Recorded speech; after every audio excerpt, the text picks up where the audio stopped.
Bonjour les amis et bienvenue. Alors aujourd'hui, on va continuer l'étude d'hier. Donc hier, on s'était arrêté sur un autre verset du psaume, le psaume des psaumes plutôt, les psaumes, le psaume 72, le verset 1. Donne au roi tes jugements. Nous apprenons que le Messie, roi de la lignée de David, se verra conférer la capacité de juger. Voilà. Donc on sait que le Mashiach, lui, va juger, il aura la capacité de juger. Et donc qu'est-ce que aujourd'hui nous allons lire et découvrir ensemble? Et comment pourra-t-il obtenir la capacité de juger? Ben voilà, ça c'est une question. Une question qu'on se pose tous, quelque part. Comment il va obtenir cette capacité de juger?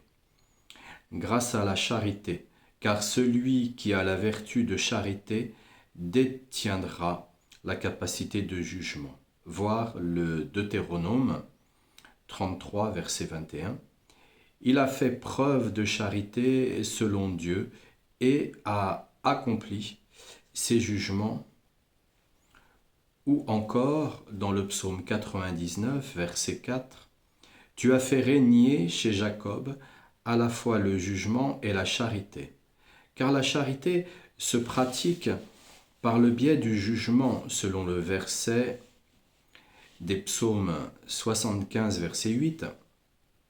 Dieu agit en tant que juge. Il rabaisse les uns et relève les autres. Il appauvrit les uns et enrichit les autres, et applique de cette manière le principe de jugement. C'est pour cette raison qu'il faut prélever la charité avant la prière, donc prélever la tzedaka avant la prière. C'est important de faire la tzedaka avant de prier, c'est très très important. Donc c'est ce qui est dit là, d'ailleurs. Afin de pouvoir jauger ses paroles avec justesse et viser au but sans dévier d'un cheveu. C'est ce que nos sages ont enseigné dans Baba Batra 123a. Pourquoi Jacob a-t-il donné le droit d'aînesse à Joseph? Parce que ce dernier a pourvu aux besoins de son père. À quoi peut-on comparer la chose? À l'histoire d'un homme simple qui a élevé un orphelin dans sa maison, et la chance ayant tourné, c'est en définitive l'orphelin devenu riche qui a pourvu aux besoins de celui qui l'a élevé. C'est ce que dit le verset dans la Genèse, chapitre 47, verset 12.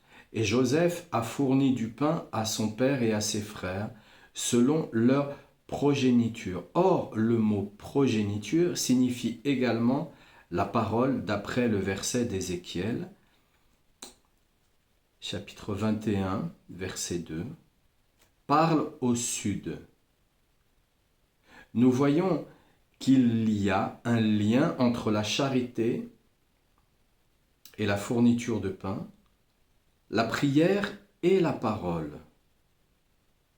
Joseph a réussi à prononcer les paroles de sa prière sans se tromper grâce au fait qu'il a entretenu son père et ses frères.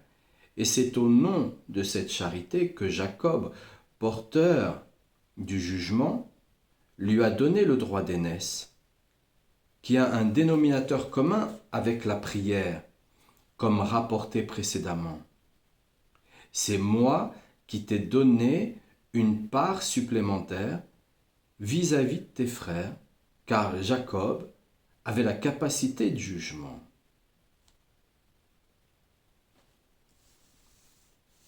Quand on fait le bien, il revient toujours. Peut-être pas quand on l'attend, parce que généralement quand on ajoute le temps à ce qu'on fait, on ajoute aussi l'impatience. On ajoute aussi le résultat à obtenir. Alors que quand on n'y met pas le temps, on sait que de toutes les façons, Hachem, il nous a dit, et Rabbeinu nous le répète, que quand on fait du bien, ça revient vers nous. C'est indéniable. Indéniable. Quoi qu'on a pu faire en bien, on le recevra dans notre vie ou dans une autre vie. Mais on aura thésaurisé parce qu'on aura fait du bien. C'est ce qui nous arrive en ce moment. On a fait beaucoup de bien. Et c'est pour cette raison que nous sommes obligés de gagner cette guerre en Eretz Israël. Parce qu'on a fait beaucoup de bien. À un moment donné, on doit reconsidérer les choses, se reconsidérer et voir que nous sommes le peuple de David Améler. Nous ne sommes pas le peuple qui allons courber le dos constamment et nous laisser écraser constamment. Non, on sait qu'on fait le bien. On sait que nous avons fait le bien. Nos ancêtres ont fait le bien. Donc je ne vais pas rentrer dans l'histoire et les détails de l'histoire, mais on sait que parce que ils ont fait le bien, que nous avons fait le bien, on sait qu'on va retrouver ce bien inexorablement. Peu importe les étapes par lesquelles on doit passer. Ce sont des examens de conscience, ce sont des examens de foi. Savoir où est-ce qu'on en est avec notre émouna. Savoir où est-ce qu'on en est dans notre conscience. Est-ce qu'on va continuer à courber le dos, à se taire, à longer les murs? Ou alors, on va véritablement montrer que nous avons toujours été une nation forte. La nation de David Améler. La nation de Joseph Améler.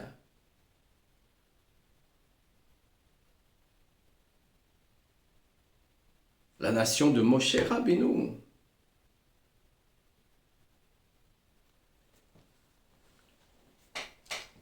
Et les pensées étrangères qui nous viennent à l'esprit pendant la prière ont pour origine l'altération du jugement.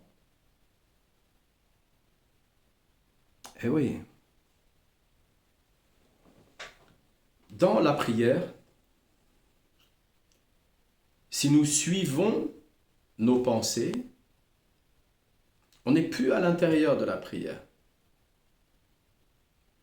Il est nécessaire d'avoir une préparation à la prière pour tous ceux qui ont une concentration qui est compliquée, qui n'est pas encore bien musclée à travers le temps, parce que c'est à travers le temps que la concentration se muscle.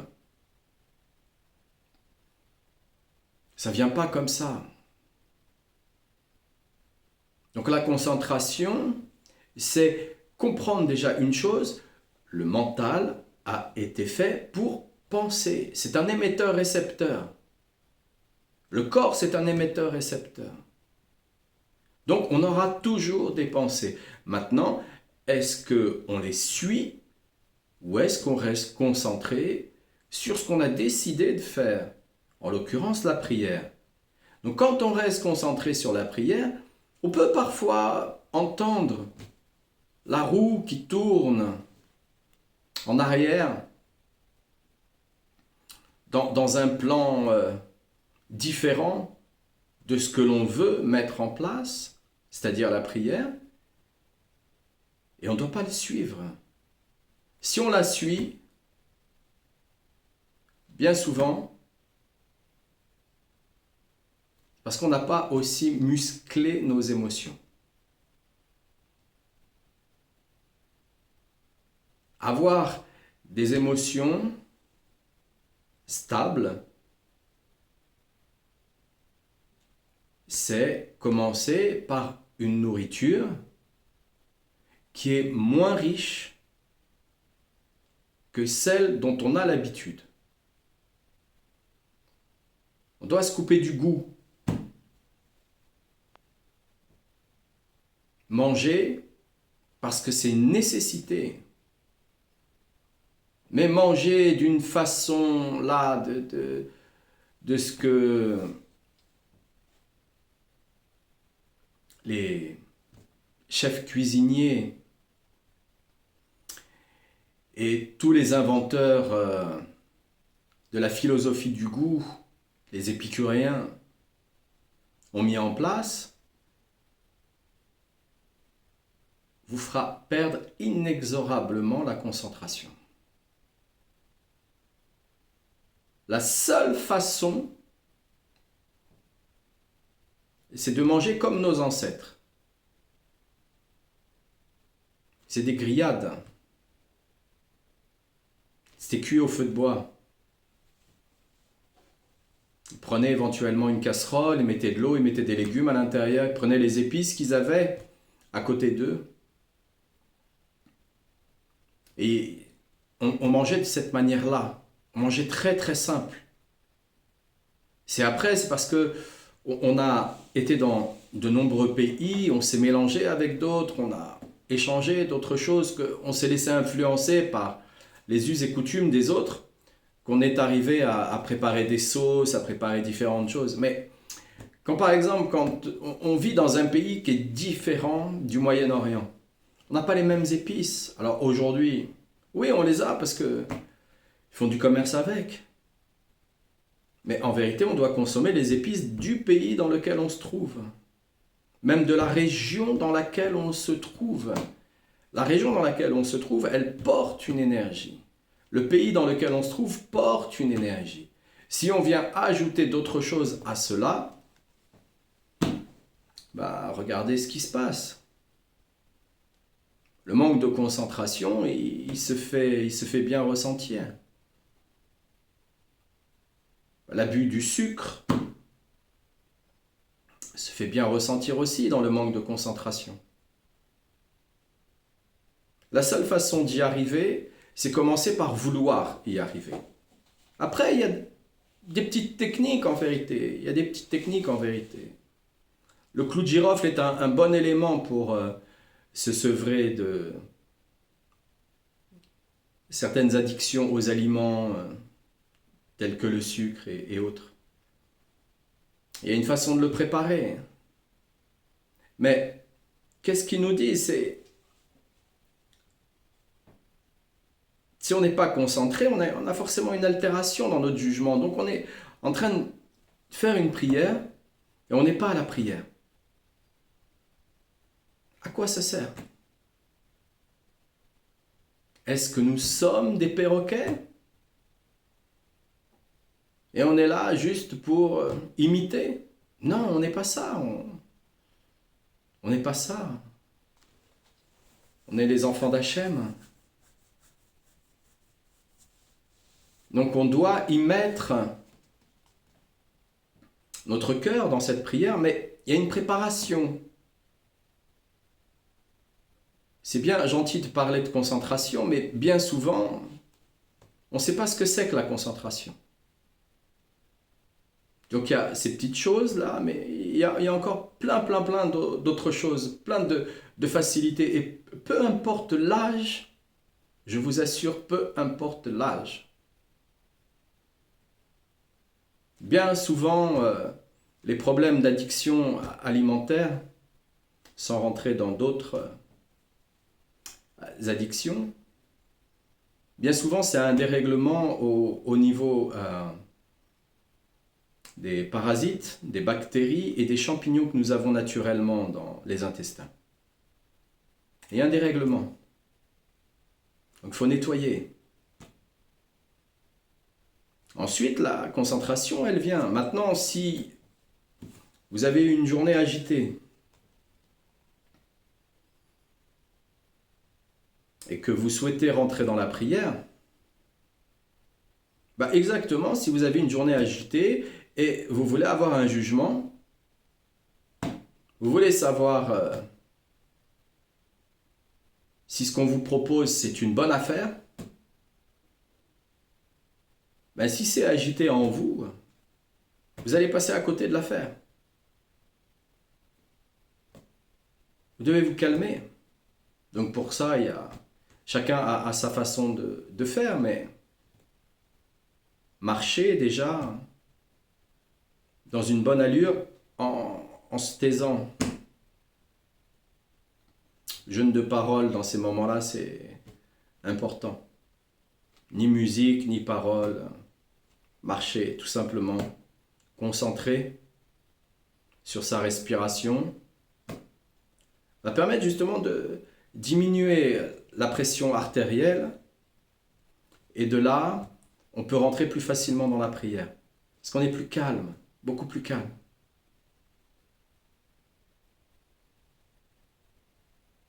Si jamais vous avez du côté de chez vous, vous avez des escaliers qui montent, prendre les escaliers et monter, ça va calmer aussi. Ça va calmer.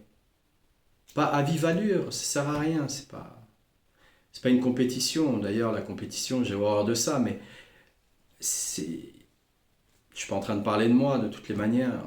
C'est pas de moi que je parle, je suis là pour l'étude de Rabbi Nachman. Et c'est pas à vive allure, c'est vraiment à votre rythme, à son rythme, tout simplement.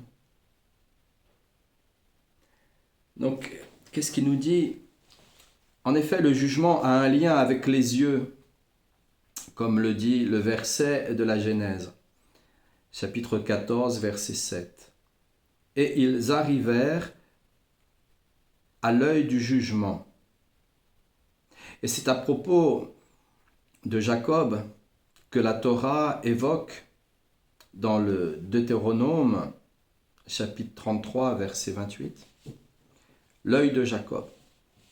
Et lorsque le jugement est altéré, cela entraîne la détérioration des yeux, comme nous l'apprend le verset de Deutéronome, chapitre 17, verset 19, « Car la corruption rend aveugle les yeux des sages. » Il y a là une allusion aux pensées étrangères qui viennent à l'esprit pendant la prière et qu'on peut comparer au voile qui brouille les yeux, et on peut trouver une allusion à cela dans les Lamentations, chapitre 3, verset 44. « Tu t'es voilé de nuages pour ne pas laisser passer la prière. Et il arrivera un temps où le jugement sera rétabli, comme le dit le prophète Isaïe, chapitre 1, verset 27, « Sion sera racheté grâce au jugement, et alors les voiles recouvrant les yeux disparaîtront, comme le dit un autre verset d'Isaïe, chapitre 52, verset 8, « Car nous verrons de nos propres yeux ce que les prophètes ont vu dans leurs visions, et cela lorsque Dieu reviendra à Sion. » Et c'est pour cette raison que Joseph est désigné dans la Genèse, chapitre 49 et 22, par l'expression « fils distingué qui a grandi auprès de l'œil ». La Torah emploie le mot « œil » en relation avec Jacob. Donc si on réfléchit un peu, on voit bien que dans notre génération, où aujourd'hui, on a tous un smartphone, donc on est tous attirés parfois en addiction avec les images. Et ils ont bien compris le message depuis les années 50.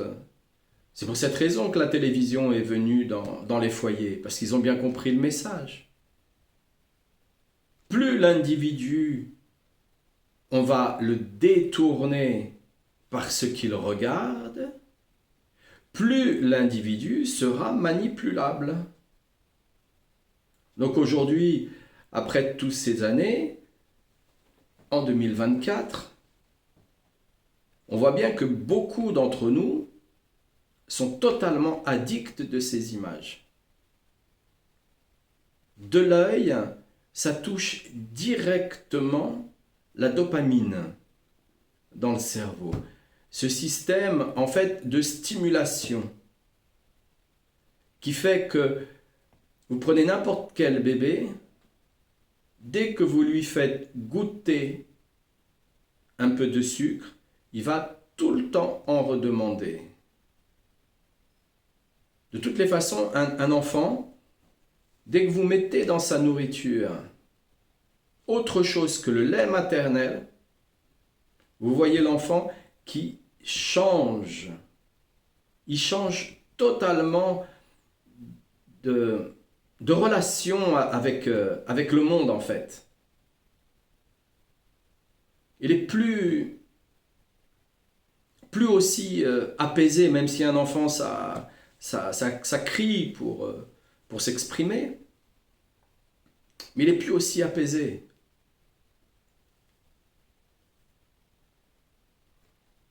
Donc, la dopamine, dès qu'elle est touchée, et en plus, devant la dopamine, nous avons l'amygdale. Et qu'est-ce que ça veut dire?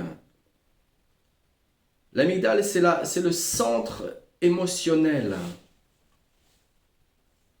Donc, dès que vous avez une situation agréable,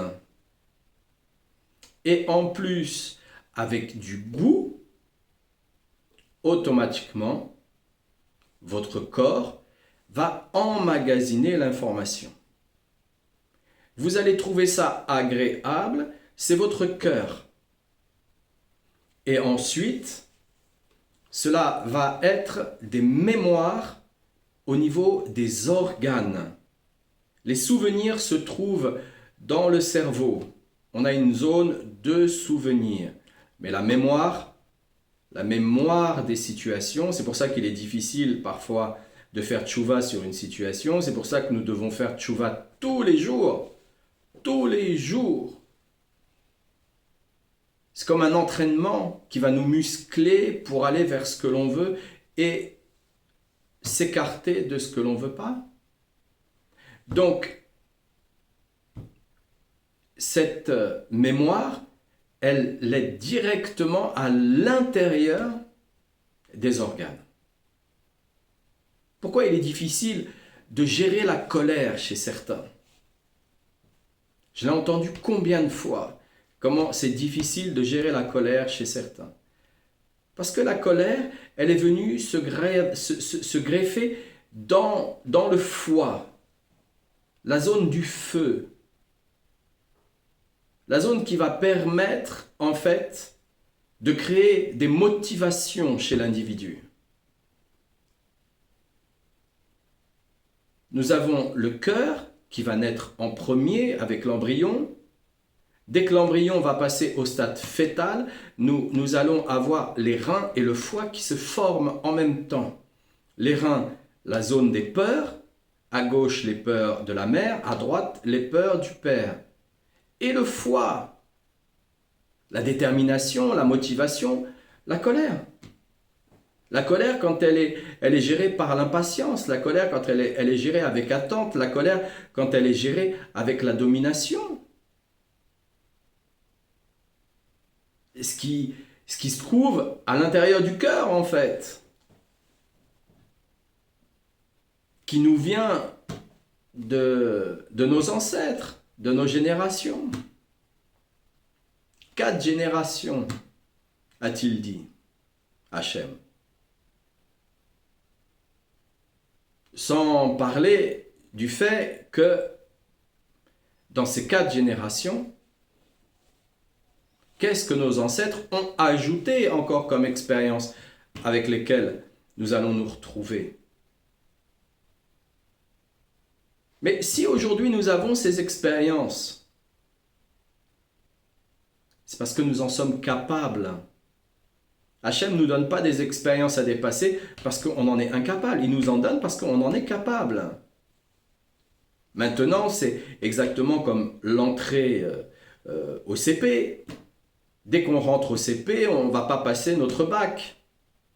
On a quelques années avant de préparation. Ben, c'est exactement la même chose. Il faut déjà commencer par une préparation. On se prépare. On se prépare pour aller vers notre but. Auquel cas, on ne peut pas, on laisse tomber, c'est trop dur, c'est trop compliqué, trop compliqué. Alors ce qui est magnifique, c'est que Rabbeinu, lui, il a dit, vous venez comme vous êtes. Comme on est, on vient. Voilà, il nous a donné, on fait le Tikkun HaKlali, on parle avec Hachem, Hitbodedut, et on étudie. Si possible, on fait tout ça la nuit. Aratzot. Si on ne peut pas le faire, c'est pas grave. Il nous le dit, c'est pas grave. Du moment qu'on l'a fait dans la journée. Et petit à petit, à force de le faire, donc on est en préparation. Pourquoi c'est pas grave? Parce qu'il nous prend comme au CP. On ne sait pas à quel niveau on est en vérité spirituellement. On n'en sait rien. On arrive là comme ça, on débarque. Ça fait des années qu'on étudie, on ne sait même pas où est-ce qu'on en est. On ne s'est pas vu spirituellement. On ne sait pas. On ne sait pas où est-ce qu'on en est. Mais on sait qu'on est rattaché à Rabbeinu et de cette manière-là, lui nous guide. Entre guillemets, il fait le travail pour nous. À un niveau où nous, ça nous serait très difficile de le faire. Mais au niveau où on est nous, c'est possible. Juste le Tikkun HaKlali, Aratzot, Hitbodedut, étudier. Et si on ne peut pas, c'est pas grave, la journée. Dès qu'on peut, on le fait la journée. Et si on ne l'a pas fait, c'est pas grave, on recommence demain. À un moment donné, on va comprendre à quel point on en a besoin. On ne peut pas s'en passer en vérité. Dès qu'on est en contact avec Rabbi Nachman, on ne peut pas s'en passer. À un moment donné, on ne peut plus s'en passer.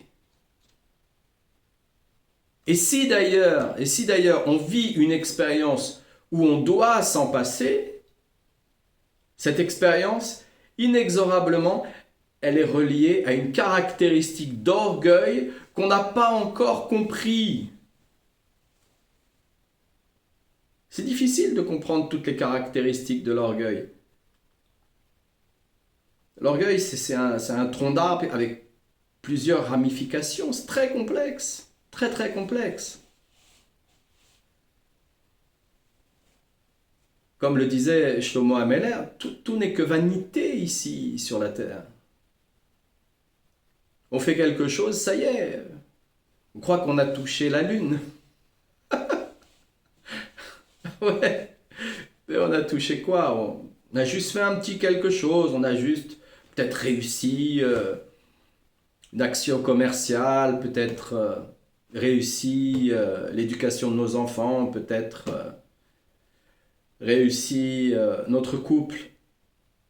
Bref, on a juste réussi quelque chose.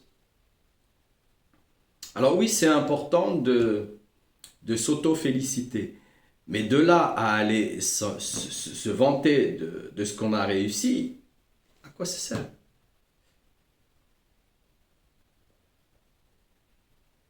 Ça nous sert à perdre le jugement.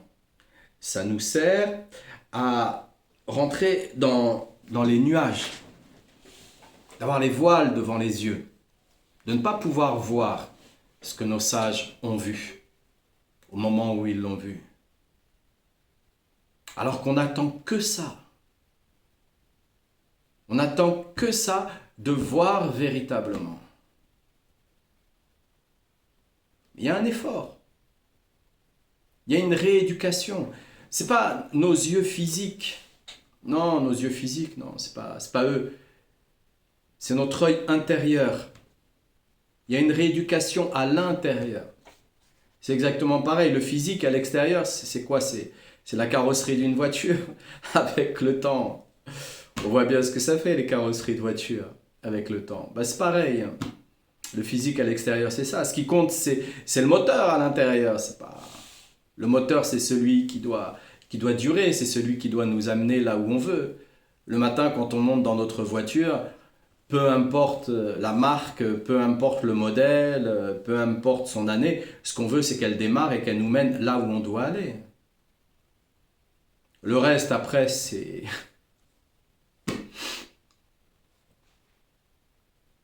Donc,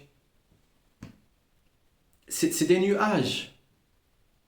C'est une façon que l'on a d'interpréter, d'imaginer ce que cela doit être. Mais en vérité, tel que nos sages l'ont dit, chacun va voir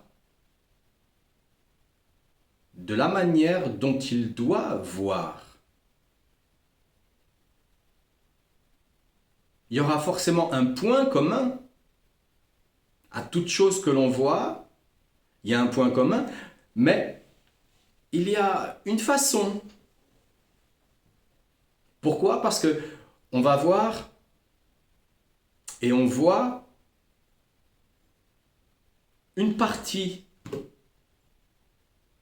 de la situation, de l'image spirituelle.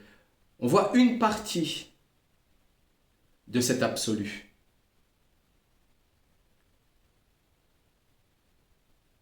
Une vie entière ne suffirait pas pour voir la totalité. C'est immense. C'est une éternité, ça a ni début ni fin. Et lorsque on arrive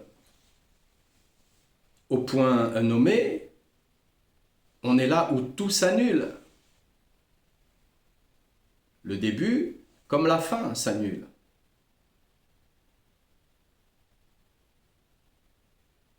Seul le tzaddik Yesodolam en a le mérite pour régler. Comme il dit, venez avec vos briques et votre ciment et il fait le reste. Voilà.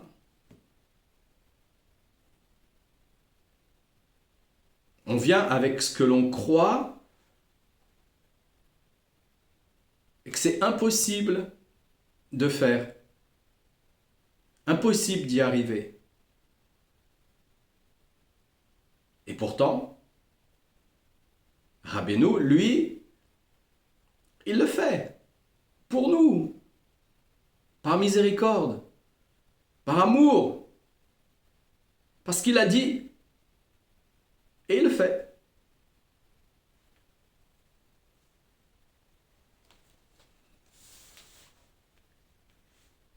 Voilà une approche, on n'a pas encore terminé, mais